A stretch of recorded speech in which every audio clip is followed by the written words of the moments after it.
hidden inside the ancient earth, buried in roots, wrapped in bark, pressed into resins, are plants that generations of warriors, kings, and healers trusted long before any laboratory ever existed. Today, we trust pills. We rely on prescriptions. We hand our health over to bottles with labels we can barely pronounce. But thousands of years ago, men and women turned to the living world around them, to forests, deserts, mountains, and river valleys, and they found something powerful growing right beneath their feet. Most people walk past these plants every single day without realizing that ancient civilizations built entire healing traditions around them. These plants were trusted by Egyptian physicians, Greek philosophers, Indian sages, and Chinese emperors. They were used by warriors before battle, by priests in sacred rituals, and their knowledge was recorded in manuscripts so precious that temples were built to protect them. And today, modern research is beginning to confirm that many of these plants contain compounds that may support the very hormonal foundations that ancient peoples seemed to understand intuitively long before the word testosterone even existed. In this video, we are exploring 10 plants, some ancient, some forgotten, some hiding in plain sight, that have been studied by researchers for their potential to support natural hormonal balance in the body. Stay until number 4, because that particular plant was harvested by ancient Chinese emperors who reportedly paid its weight in gold, and modern science now knows why. And number 10 on this list was so deeply woven into warrior culture across multiple continents that some historians believe entire civilizations built their strength rituals around it. If you are someone who cares about natural health, ancient wisdom, and what your body is truly capable of, make sure to subscribe right now. We cover this kind of forgotten knowledge every week. Now let us begin. Here are 10 plants that ancient traditions valued for vitality, strength, and hormonal support, and what modern science is beginning to say about them. Number 1, ashwagandha, the root that fueled ancient warriors. Imagine a dusty road in ancient India, thousands of years ago.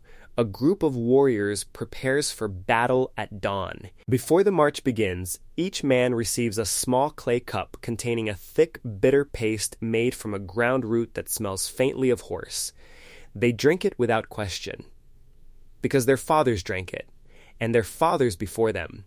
The plant they were consuming was known across the ancient Sanskrit world as ashwagandha, which translates directly as the smell of a horse, and the promise behind its name was not just about scent. It was about the strength and vitality of the animal itself. The ancient Ayurvedic text known as the Charaka Samhita, one of the foundational medical manuscripts of Indian civilization dating back over 2,000 years, listed ashwagandha as a rasayana, a category of plant reserved for substances believed to promote longevity, vitality, and the deep restoration of the human body. This was not a casual classification. Rasayana plants were among the most honored substances in all of ancient Indian medicine, and ashwagandha stood at the top of that sacred list. The world that grew this root was ancient and complex. Ashwagandha, known scientifically as Withania somnifera, is a small shrub native to the dry landscapes of India, North Africa, and the Mediterranean. It grows in difficult soil where other plants struggle, and this resilience seemed to mirror the qualities it was believed to impart. It was traded across the ancient Silk Road, carried by merchants into Persia, Egypt, and eventually Rome, where it was prized as one of the most powerful botanical tonics known to the ancient world. Modern researchers have studied this root with growing enthusiasm. Its key active compounds, known as withanolides, particularly withanolide A and withafrin A, have attracted significant scientific attention. Some researchers have studied whether these compounds may influence the body's stress response system, specifically cortisol regulation. Cortisol and testosterone exist in a biological relationship. When one rises, the other tends to fall. Several clinical studies have explored whether ashwagandha extract may support healthy testosterone levels in men, with some trials suggesting that participants using standardized root extract saw notable changes compared to those who did not. These findings are promising, though research is still ongoing. What the ancient Ayurvedic healers seemed to understand intuitively was that a body burdened by stress, exhaustion, and tension could not thrive. Their response was not to fight the symptoms, it was to nourish the foundation. Ashwagandha was their tool for restoring balance from the inside out. Modern science, working from an entirely different direction, is arriving at similar conclusions through the language of cortisol, stress hormones, and endocrine function. The land where warriors drank bitter root paste at dawn did not have laboratories or double-blind studies. What it had was centuries of careful human observation, generation after generation noticing what happened to the bodies of men who used this root and those who did not. That observation accumulated into wisdom, and that wisdom survived every empire, every conquest, every century of change to reach us today. Ashwagandha is still widely available in its modern form as a standardized root extract in capsule or powder form and can be found in most health stores and online retailers worldwide. Many people add the powder to warm milk or smoothies, a preparation that mirrors the ancient Ayurvedic method almost exactly. The root itself has not changed, only the world around it has. But stay with us, because the next plant on this list was not just used for vitality, it was used as currency. Ancient traders valued it so highly that wars were fought over its trade routes. Number 2, fenugreek, the seed that merchants fought wars to control. Picture the great trading floors of ancient Egypt, somewhere around 1500 BCE.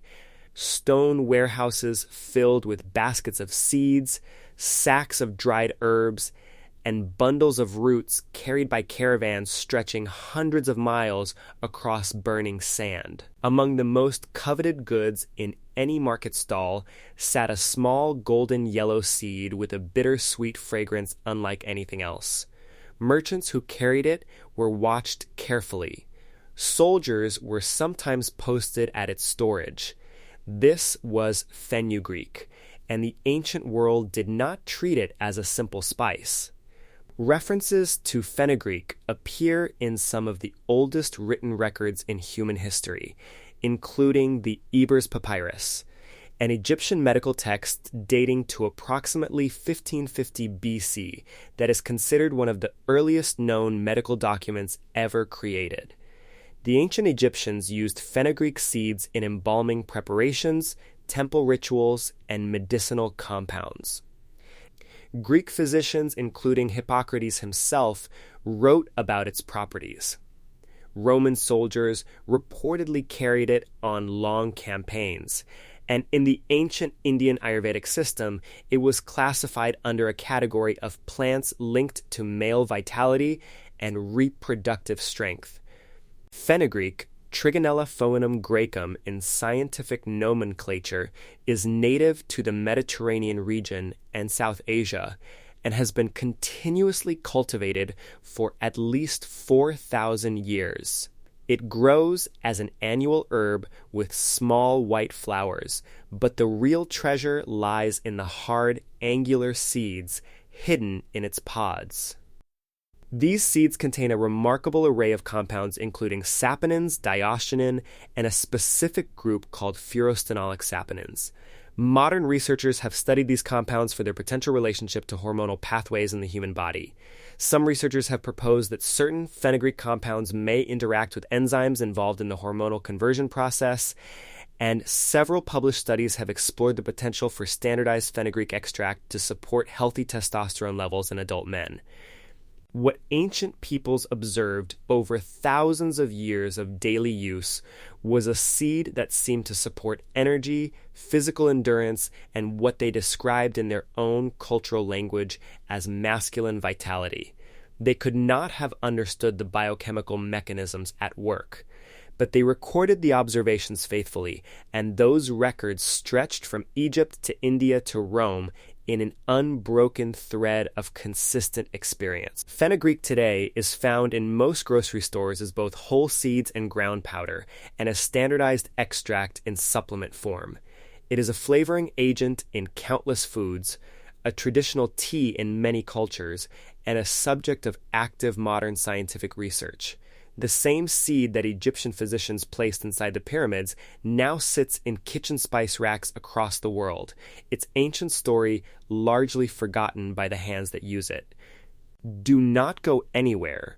What is coming in just a moment is a plant that ancient Chinese emperors collected exclusively for the royal court, and that modern researchers have studied with extraordinary results. Number 3, Tribulus terrestris, the thorn plant that ancient armies carried. There is a plant so covered in sharp thorns that animals avoid it, children fear it, and farmers in ancient Greece cursed it when it grew across their paths. And yet, those same Greeks ground its root into powder and consumed it before athletic competition. Gladiators in ancient Rome reportedly included it in their pre-combat preparations. Ayurvedic physicians in India placed it among the most powerful herbs for male vitality in all of classical literature. This is Tribulus terrestris, and its spines may have been a warning to keep the uninformed away from something powerful. The plant appears throughout ancient Ayurvedic texts under the Sanskrit name Gokshura, meaning cow's hoof, referring to the distinctive shape of its thorned fruit. In the Sushruta Samhita, one of the foundational texts of ancient Indian surgery and medicine dating to several centuries BC, Gokshura was specifically described as a plant for supporting male reproductive health, urinary function, and what ancient practitioners identified as overall vitality. Across the same historical period, traditional Chinese medicine independently documented this plant under the name Baiji Li and incorporated it into formulations for supporting what practitioners described as the vital life force of the body. Tribulus terrestris grows in dry, sandy soil across the Mediterranean, Middle East, South Asia, and large parts of Africa, a global footprint that reflects centuries of trade and human migration carrying its seeds from civilization to civilization. It is a low-growing annual plant whose scientific name references both its three-part structure and its terrestrial, spreading nature. The key compounds studied by modern researchers are known as steroidal saponins, particularly protodiosine, found in highest concentration in the aerial portions of the plant. A number of research studies have explored whether these compounds may support the body's natural hormonal regulatory pathways, with some researchers proposing potential effects on signaling molecules related to testosterone production. Results have been variable across studies, and research continues. What strikes historians of plant medicine is the cross-cultural consistency. Without trade routes connecting ancient Greece to ancient India, without any shared language or scientific framework, two separate civilizations arrived at the same plant and assigned it strikingly similar roles in male health traditions. That kind of independent convergence across thousands of miles and multiple centuries is difficult to dismiss as coincidence. It speaks to something these cultures observed through direct human experience, long before any scientific method existed to explain it. Today, Tribulus terrestris is available in standardized extract form, commonly found in health and supplement stores worldwide. It is typically standardized to a specific percentage of steroidal saponins to ensure consistency of the active compounds. The ancient athletes who trained under the Greek sun and the Ayurvedic physicians writing by lamplight in ancient India could not have imagined their shared discovery sitting on a modern shelf. But in a very real sense, it is. Stay with this video. We are about to reach plant number 4, and this one is extraordinary. It is a plant so rare and revered that emperors kept it locked away from ordinary people for centuries. Number 4, pine pollen. The imperial secret locked inside Chinese royal gardens. In the imperial courts of ancient China, sometime around the Tang Dynasty, more than 1,300 years ago, there existed a tradition so carefully guarded that it appeared in royal medical texts restricted to the emperor's personal physicians.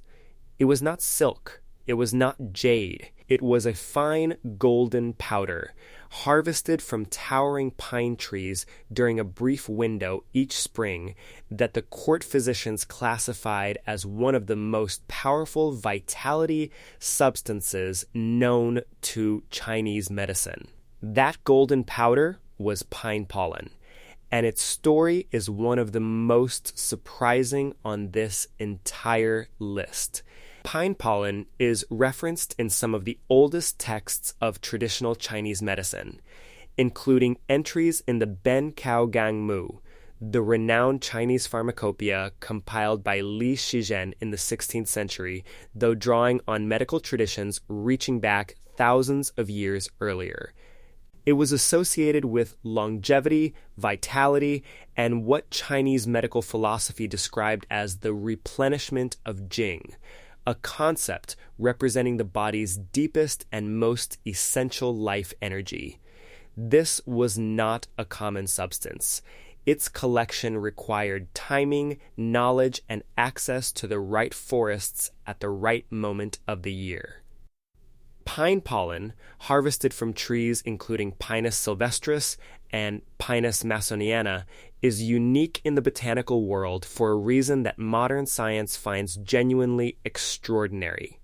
When researchers analyzed its biochemical composition, they discovered that pine pollen contains naturally occurring phytoandrogens, plant-based molecules that share structural similarities with androgenic hormones found in the human body. Among these compounds, researchers have identified substances including androstenedione, testosterone, and DIA in trace quantities within the raw pollen itself. This makes pine pollen one of the only known plant substances to contain these molecules in natural form. Research into how these compounds behave once ingested by the human body is still developing, and scientists continue to study bioavailability and biological effects carefully. The ancient Chinese physicians who prescribed this golden powder in imperial compounds did not have the vocabulary of androgen chemistry. What they observed over generations of careful documentation in the most sophisticated medical tradition of the ancient world was that patients who consumed pine pollen regularly reported increased energy, improved stamina, and what the tradition described as heightened masculine vitality. The language was different. The observation was the same. Pine pollen is available today in both raw powder and cracked cell wall extract form, with the cracked cell wall version generally considered more bioavailable. It can be found through specialty supplement retailers and online health stores. The taste is lightly floral and sweet, with a subtle earthiness that connects the person consuming it to those ancient forest harvests in ways that feel almost impossibly direct across time. We are only halfway through, and some of the most extraordinary plants on this list are still ahead. Keep watching. Number 5, Tongkat Ali, the root that Southeast Asian warriors called liquid courage. deep in the rainforests of Malaysia and Indonesia, where the canopy is so thick that sunlight reaches the forest floor in fragments, and the air carries the smell of decades of layered earth, there grows a slender tree whose root can reach depths of over a meter into the ground. For the indigenous peoples of this ancient forest world, the Malay, the Javanese, the Sundanese, this root was not medicine. It was ritual. It was identity. Warriors carried it. Hunters respected it. Elders prescribed it. Its local name translated roughly as man's walking stick, a name that carried unmistakable meaning across every culture that grew up in its shade. Tongkat Ali, known scientifically as Eurycoma longifolia, appears in the traditional medicine systems of Malaysia, Indonesia, Vietnam, Thailand, and the Philippines, with documented use spanning several centuries across all these distinct cultures. The Malaysian folk medicine tradition called jamu incorporated Tongkat Ali as one of its most prized botanical substances for male vitality and physical endurance. Historical accounts from the early European colonial period in Southeast Asia describe encountering this root in regular use among indigenous populations, its preparation methods passed carefully from generation to generation.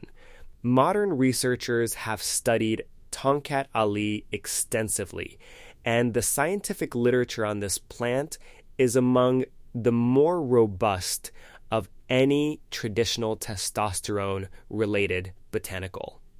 Its key bioactive compounds include a family of quasinoids, particularly eurycomanone, as well as glycosaponins and alkaloids found throughout the root.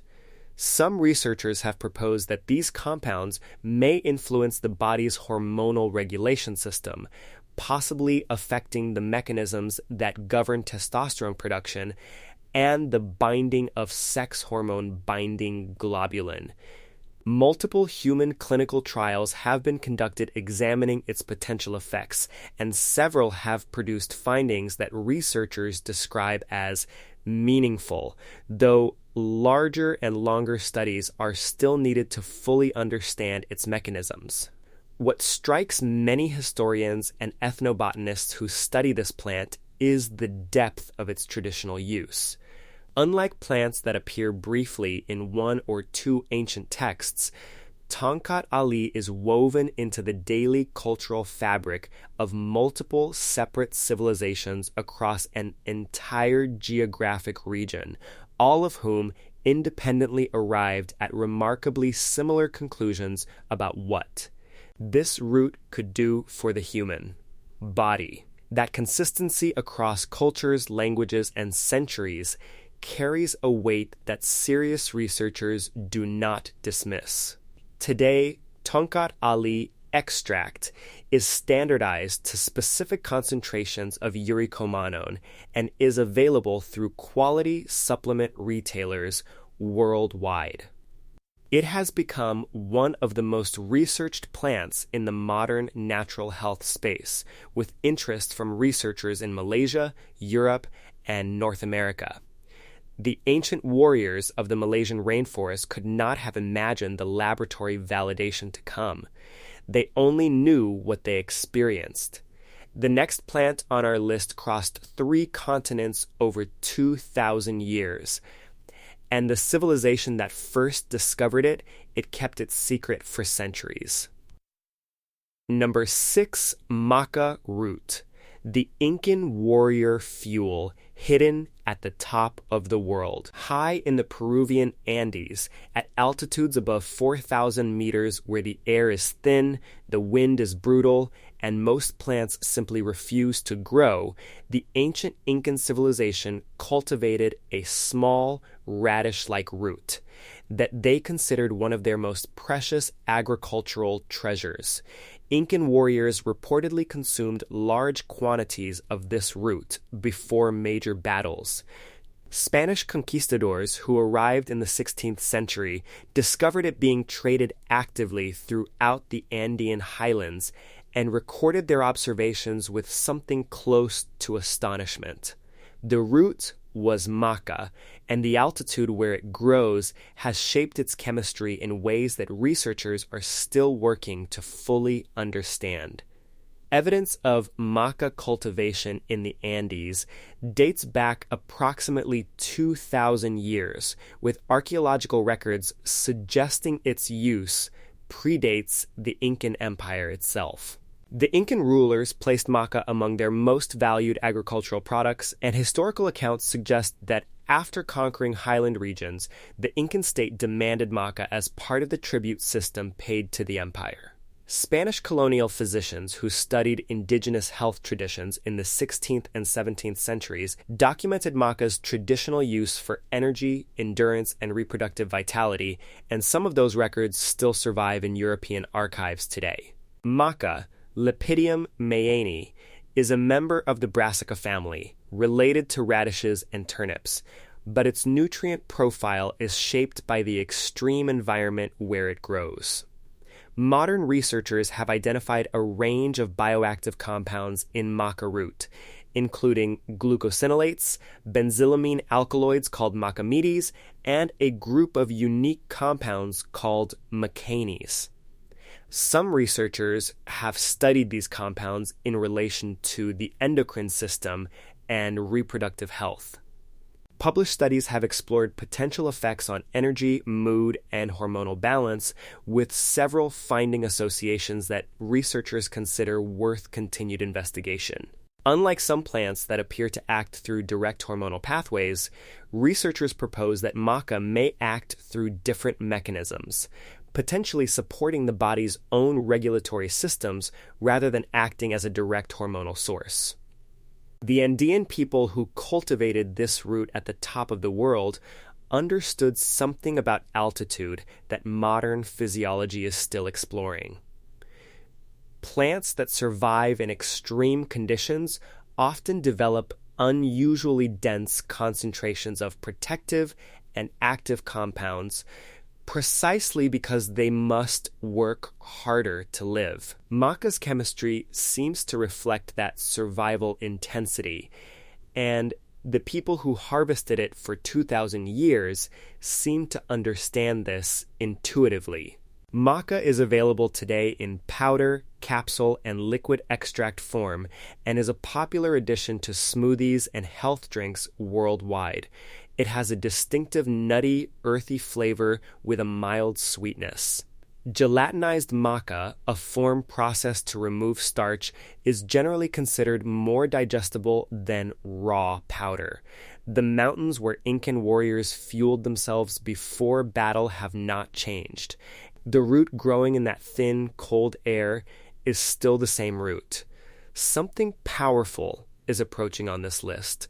A plant used in some of the oldest healing traditions on Earth, and one that modern researchers describe as having some of the most interesting biological activity they have studied. Number 7, nettle root.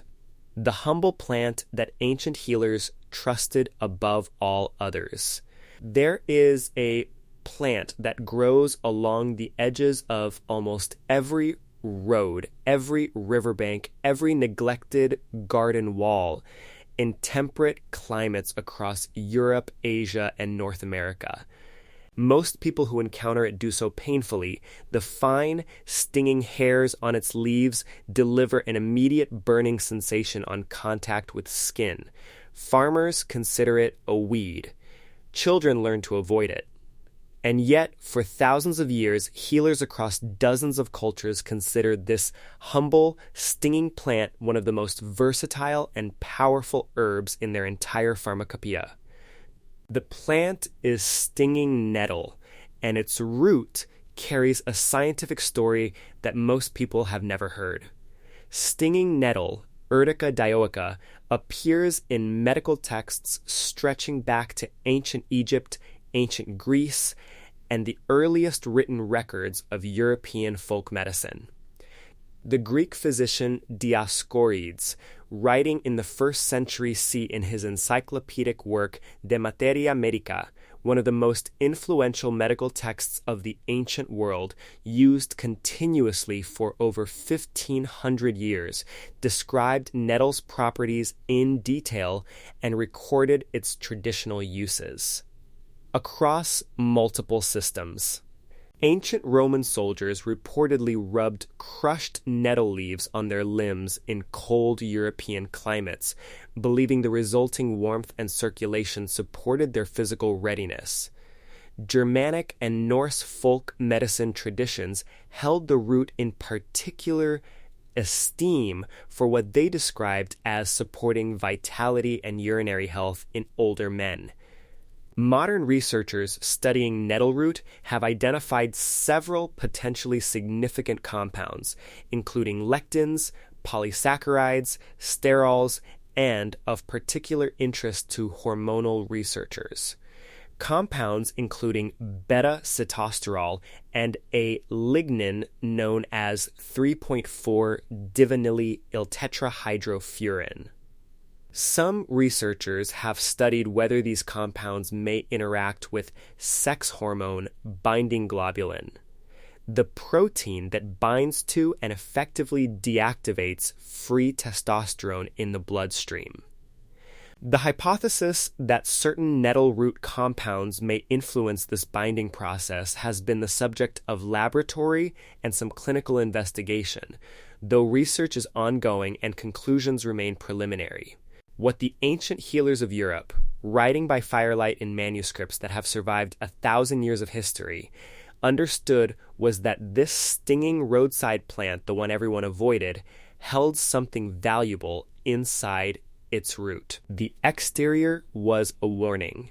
The interior was a gift. And across culture after culture, healer after healer arrived at the same conclusion about it independently, in countries that had no contact with each other. Nettle root is available today in standardized extract form as well as dried root preparations and tinctures. It is important to distinguish nettle root from nettle leaf. The two parts of the plant have been studied for different purposes and for hormonal research. It is specifically the root that has attracted scientific attention.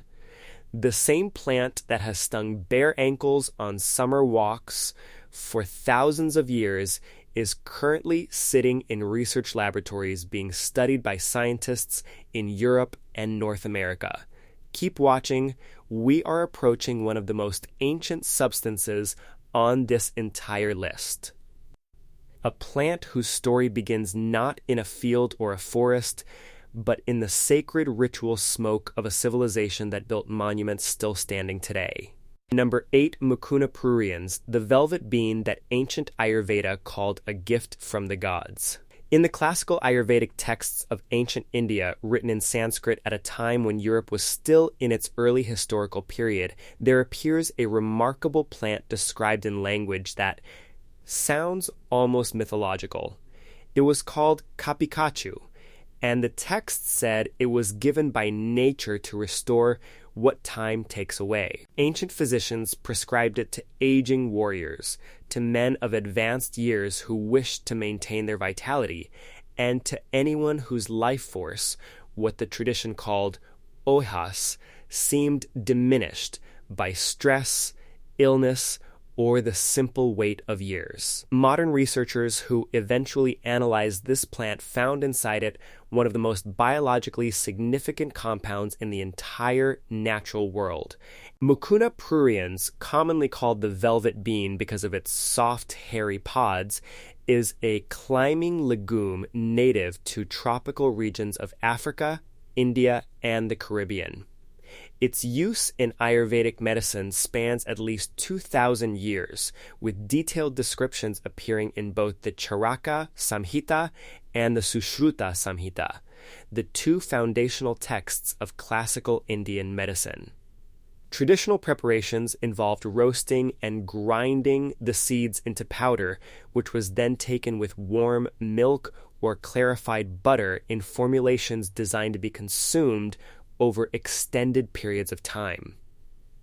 The scientific reason for Mucuna pruriens' remarkable reputation lies in a single compound found in extraordinary concentrations within its seeds, L-dopa, or levodopa, a direct precursor to the neurotransmitter dopamine.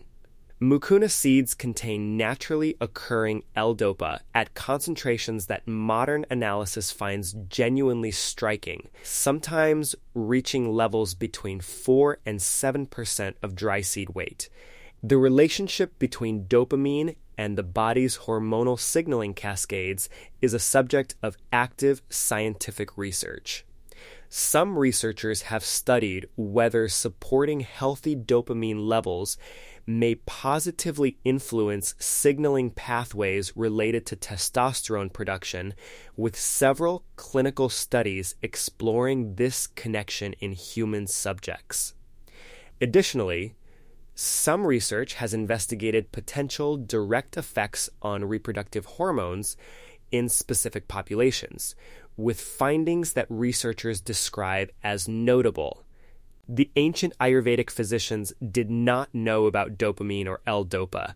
They did not have the vocabulary of neurotransmitter chemistry, but they observed through thousands of patients over centuries of careful record keeping that this velvet potted climbing bean did something remarkable, something worth recording in texts so important that they were copied and protected for over 2,000 years. That observation, made without any modern tools, points to a depth of human observational wisdom that modern science is still in the process of verifying. Mucuna pruriens is available today in standardized extract form, typically standardized to a specific percentage of L-dopa content, as well as in whole seed powder. It is one of the most researched natural sources of L-dopa in the world and is the subject of ongoing clinical investigation across multiple health areas. The ancient healers who called it a gift from nature were, it turns out, more right than they knew. We are nearing the end of this list, and the last two plants are among the most powerful in the entire ancient pharmacopoeia. Do not go anywhere. Number 9, Fedosia agrestis, the African warrior herb modern science just rediscovered. Across the savannas and dry forests of West and Central Africa, in the traditional healing cultures of Nigeria, Ghana, and the surrounding region, there grows a low woody shrub whose stems have been used in folk medicine traditions for longer than written history in that part of the world can confirm. Warriors and hunters in several West African ethnic traditions used preparations from this plant before physically demanding activities, and traditional healers prescribed it for what they described in their own cultural language as the restoration of male vitality and physical strength. For most of the 20th century, this plant was almost entirely unknown outside the communities that used it. Then researchers began studying it, and the results caught the attention of scientists worldwide. Fedosia agrestis is a member of the Rubiaceae plant family, related botanically to other medicinal plants used across tropical Africa. Traditional preparation methods involved boiling the dried stems in water to create a decoction, a strong herbal tea that was consumed in specific quantities according to the knowledge of each community's healer. The transmission of this knowledge was oral, passed from healer to apprentice across generations, which means the full scope of its traditional use has likely never been fully captured in any written record. Modern researchers who began analyzing Fedosia agrestis identified a range of bioactive compounds, including alkaloids, saponins, anthraquinones, and flavonoids. Early animal studies, particularly a series of investigations conducted by Nigerian researchers in the mid-2000s, produced findings that generated significant scientific interest, suggesting potential effects on testosterone-related markers in the subjects studied. These animal studies sparked international research interest, though it is important to note that human clinical data is still limited, and researchers emphasize that much more investigation is needed before the mechanisms are fully understood. Some researchers have also noted that high doses in animal models raised concerns about potential toxicity, which underscores the importance of responsible use and further clinical study. What is remarkable about Fedoga agrestis is not that it was discovered recently. It was not. It was known and used for centuries by communities across West Africa who never had access to global scientific platforms. What is remarkable is that modern science is now catching up to what traditional healers in Nigerian villages preserved through oral tradition while the rest of the world was looking elsewhere. The rediscovery of this plant by modern research represents exactly the kind of knowledge recovery that makes traditional botanical medicine such a rich and still largely unexplored frontier. Fedoga agrestis is available today through specialty supplement retailers, often in combination formulations with other traditional plants. Given the early stage of human clinical research, it is one of the plants on this list that most warrants careful attention and consultation with a healthcare professional before use. The ancient wisdom that preserved it deserves respectful and careful modern engagement. One more plant remains on our list, and it is the one that perhaps best captures the entire theme of this video. It is older than most of the civilizations we have mentioned, and it has never stopped being powerful. Number 10, Shilajit, the mountain resin that time itself created. High in the Himalayan mountains, in remote passes where the altitude makes breathing difficult and the summer sun softens ancient rock faces, there seeps from cracks in the stone a thick, dark, mineral-rich substance that looks like tar but smells faintly of the earth itself. It collects slowly, seasonally. It cannot be farmed or forced. It can only be found, gathered with reverence, and processed with patience. For the people of the Himalayas, the Altai, the Caucasus, and the Hindu Kush, this substance was not an herb and not a mineral. It was something in between, something ancient beyond reckoning. They called it Shilajit, and they believed it contained the compressed wisdom of the mountain itself. Shilajit has been described in Ayurvedic texts for at least 3,000 years. The Charaka Samhita, the same ancient Indian medical text that referenced ashwagandha and mucuna pruriens, devoted significant attention to Shilajit, classifying it as one of the most powerful rasayanas in existence. The text described it as capable of restoring what aging depletes: energy, vitality, cognitive clarity, and reproductive strength. It was considered so powerful that ancient Ayurvedic physicians recommended it in combination with other herbs to amplify their effects. Historically, Shilajit appeared not only in Indian medical traditions, but also in Persian medicine, ancient Tibetan healing systems, and the traditional medicine of Central Asian nomadic cultures, all of whom found the same substance seeping from their local mountain formations and arrived at remarkably similar conclusions about its value. Shilajit is technically classified as a humic substance, a complex matrix formed over millions of years from the compression of organic plant matter between layers of rock. Modern analysis has revealed that it contains over 85 different minerals in ionic form, as well as a remarkable compound called fulvic acid, which researchers are studying for its potential to support cellular nutrient transport and antioxidant function.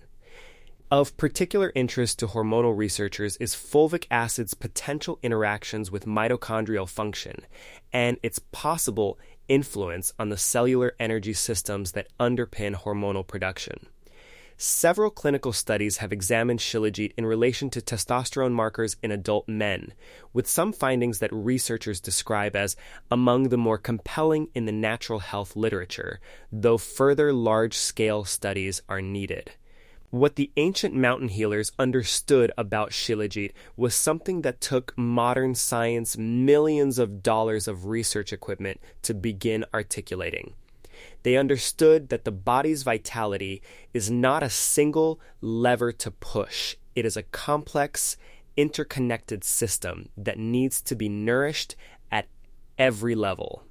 And Shilajit, with its extraordinary mineral density and fulvic acid content, seemed to speak to that system at its most fundamental level.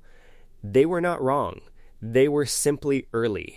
Shilajit is available today in purified resin and standardized powder form. Quality and sourcing matter enormously for the substance. Genuine purified Shilajit from verified Himalayan or Altai sources contains the full spectrum of compounds that give it value, while low-quality preparations may lack the key bioactives. It is typically dissolved in warm water or milk, a preparation method that ancient Ayurvedic physicians would recognize immediately. The mountain resin that seeps from Himalayan rock faces today is, in the most literal sense, the same substance that ancient healers prescribed by firelight 3,000 years ago. Time has not diminished it. If anything, it has only confirmed what those healers already knew.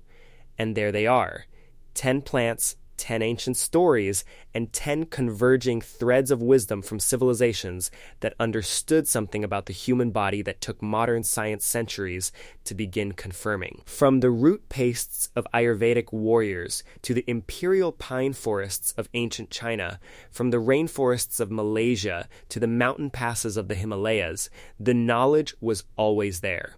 It was written in stone temples, copied in sacred manuscripts, passed through generations of healers who trusted what they observed with their own eyes. What strikes us most about all 10 of these plants is not any single study or any single ancient text. It is the consistency. When Egyptian physicians, Indian sages, Chinese emperors, West African healers, and Andean warriors, completely separated by thousands of miles and thousands of years, all independently arrive at the same plants for the same purposes, that convergence carries a weight that deserves our deepest respect and our most curious attention. Now we want to hear from you. Which plant from today surprised you the most? Maybe it was the golden pine pollen that Chinese emperors locked away in royal gardens. Maybe it was the Himalayan mountain resin that took millions of years to form. Or maybe it was the humble stinging nettle growing along the road you walked this morning.